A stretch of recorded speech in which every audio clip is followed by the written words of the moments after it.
नमस्कार मंडळी, आज मी तुमच्यासोबत शेंगदाण्याच्या लाडूची रेसिपी शेअर करणार आहे. शेंगदाण्याचे लाडू शरीरासाठी तर उपयुक्त आहेतच, खाण्यासाठी खूप चविष्ट लागतात आणि झटपट बनतात. इथे मी एक डब्बा शेंगदाणे घेतले आहेत.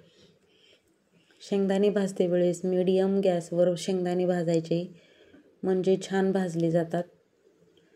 लो गॅसवर जर भाजलं तर तुमचा जास्त वेळ जातो आणि फास्ट गॅसवर जर भाजलं तर शेंगदाणे करपले जातात. त्याच्यामुळं गॅस मीडियमच ठेवायचा.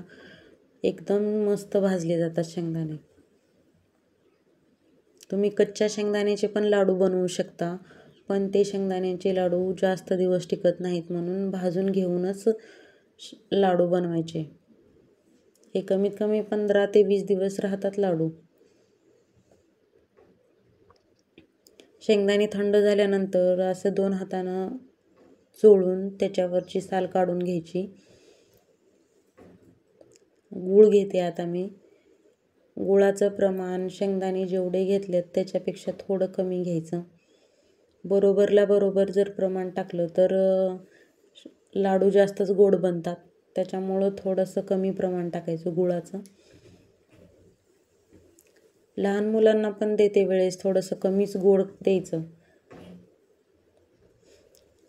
तळायच्या झारीने चाळून घ्यायचं शेंगदाणे, म्हणजे साल आपोआपच खाली पडते सगळी. पाकडत बसायचं टेन्शनच नाही. सगळे शेंगदाणे मी चाळून घेतले त्या चाळणीने.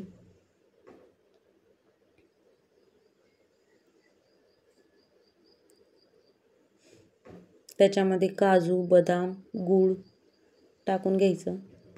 एका मिक्सरच्या भांड्यामध्ये सगळं टाकून ते मिक्सरमधून काढून घ्यायचं. मिक्सरमध्ये वाटते वेळेस तेवढं जास्त बारीक वाटायचं नाही. जर तुम्हाला आवडत असेल जास्त बारीक तर तुम्ही वाटू शकता. तुम्ही कसे पण बनवा लाडू, कसेही टेक्स्चर बनवा, हे लाडू खाण्यासाठी खूप छान लागतात. मी थोडंसं मोठं मोठंच वाटले, कारण माझ्या मुलांना असंच टेक्स्चर असलेलं आवडतं. त्यांना मध्ये शेंगदाणे पण दिसले पाहिजेत, कशाचे लाडू बनवलेत हे पण दिसलं पाहिजे. त्याच्यामुळं मी जास्त थोडं मोठं मोठंच वाटलेलं आहे. तुम्ही बघू शकता किती छान लाडू बनत आहेत. जर जास्त कोरडट झालेलं असलं तुमचं टेक्स्चर तर तुम्ही थोडासा पाण्याचा हात लावून लाडू बनवू शकता.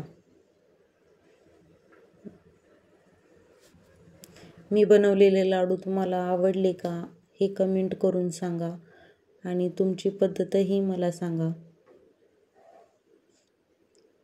लाईक आणि शेअर करायला विसरू नका. Bye bye.